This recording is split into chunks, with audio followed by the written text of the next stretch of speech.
नमस्कार, आईमा मीडिया में आपका स्वागत है। संसद से पारित और राष्ट्रपति की मुहर लगने के बाद बनाए गए वक्फ बोर्ड संशोधन कानून को लेकर सुप्रीम कोर्ट में चल रही सुनवाई के दौरान कोर्ट पर सरकार और संसद पर दबाव बनाने के आरोप लगने लगे थे। इस बीच तमिलनाडु सरकार की एक याचिका पर सुनवाई करते वक्त सुप्रीम कोर्ट ने राष्ट्रपति और राज्यपाल को आदेश दिया था कि वो किसी भी बिल को अनिश्चित काल के लिए नहीं रोक सकते हैं। उन्हें विधानसभा में पारित बिल के मामले में 3 माह के भीतर फैसला लेना होगा।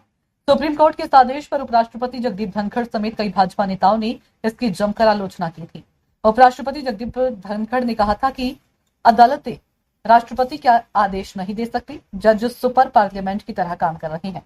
बीजेपी सांसद निशिकांत दुबे ने सुप्रीम कोर्ट के फैसले पर प्रतिक्रिया देते हुए कहा कि अगर सर्वोच्च न्यायालय ही सारे फैसले करेगा तो संसद भवन को बंद कर देना चाहिए। दुबे ने कहा था कि कोर्ट अपनी सीमाओं से बाहर जा रहा है। वहीं निशिकांत दुबे के इस बयान पर विवाद खड़ा हो गया।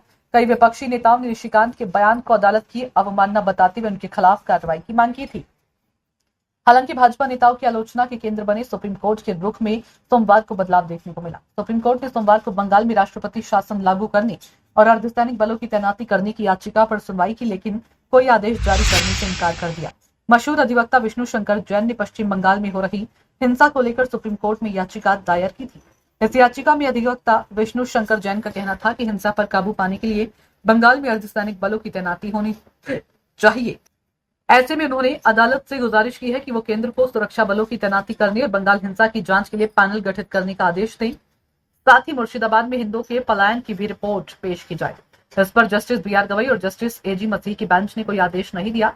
याचिका पर सुनवाई के दौरान जस्टिस बी.आर. गवई ने कहा कि आप चाहते हैं कि हम राष्ट्रपति को ऐसा करने का आदेश दें, मगर हमारे ऊपर पहले ही कार्यपालिका के काम में दखलंदाजी करने के आरोप लग रहे हैं, इसलिए प्लीज। बता दें कि जस्टिस बी.आर. गवई अगले महीने भारत के मुख्य न्यायाधीश बनने वाले हैं। उनका कहना है कि सत्ताधारी दल के नेताओं ने जो बयान दिए हैं उस पर सुप्रीम कोर्ट की पूरी नजर है। आईमा मीडिया को अगर आप यूट्यूब पर देख रहे हैं तो सब्सक्राइब करें, फेसबुक या अन्य सोशल मीडिया प्लेटफॉर्म पर देख रहे हैं तो फॉलो करें।